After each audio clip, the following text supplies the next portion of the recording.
Assalamualaikum warahmatullahi wabarakatuh. Alhamdulillah wa syukurillah. Allahumma salli ala Muhammad wa ala ali Muhammad, amma ba'd. Sahabatku sekalian, dalam sejarah Islam ada seorang prajurit yang namanya mengguncang dunia, seorang panglima yang ditakuti musuh tapi dicintai oleh sahabatnya. Dialah Khalid bin Walid radhiyallahu an, as-sayfullah al-maslul, pedang Allah yang terhunus. Khalid lahir dari keluarga terpandang Quraisy. Sebelum masuk Islam, ia adalah musuh Rasulullah SAW yang tangguh, bahkan ikut dalam perang melawan kaum muslimin di Uhud. Namun cahaya hidayah menembus hatinya. Setelah merenung dan menyaksikan kebenaran Islam, Khalid datang ke Madinah dan berkata kepada Rasulullah SAW, "Wahai Rasulullah, aku datang membawa keimanan. Mohonkanlah ampunan untukku atas dosa-dosaku yang lalu." Rasulullah SAW tersenyum dan bersabda, "Islam menghapus dosa-dosa yang sebelumnya." Hadis riwayat Muslim. Sejak hari itu Khalid mengabdikan hidupnya di jalan Allah. Ia memimpin pasukan Islam dalam banyak pertempuran besar, perang Mu'tah, Yarmuk dan Qadisiyah.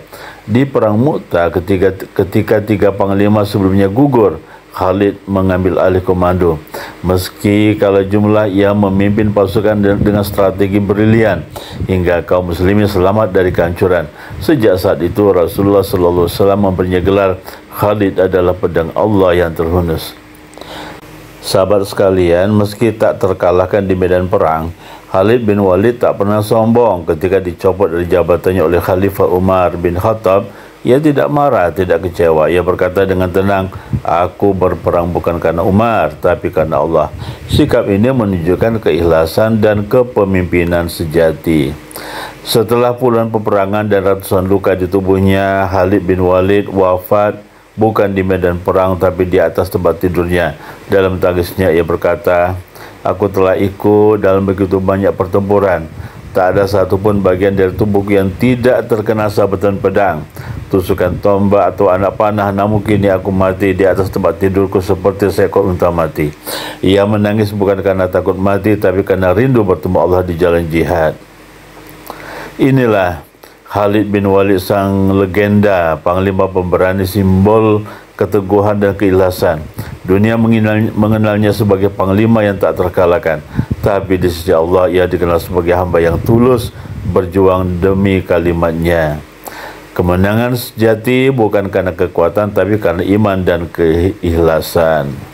Semoga kisah ini menginspirasi kita untuk berani, tulus dan teguh seperti Khalid bin Walid, karena pedang Allah tak pernah patah. Ia hanya berpindah dari tangan para pahlawan kepada hati orang-orang beriman. Sahabat sekalian, demikianlah kisah tentang kepahlawanan Islam Khalid bin Walid. Semoga menginspirasi kita. Assalamualaikum warahmatullahi wabarakatuh.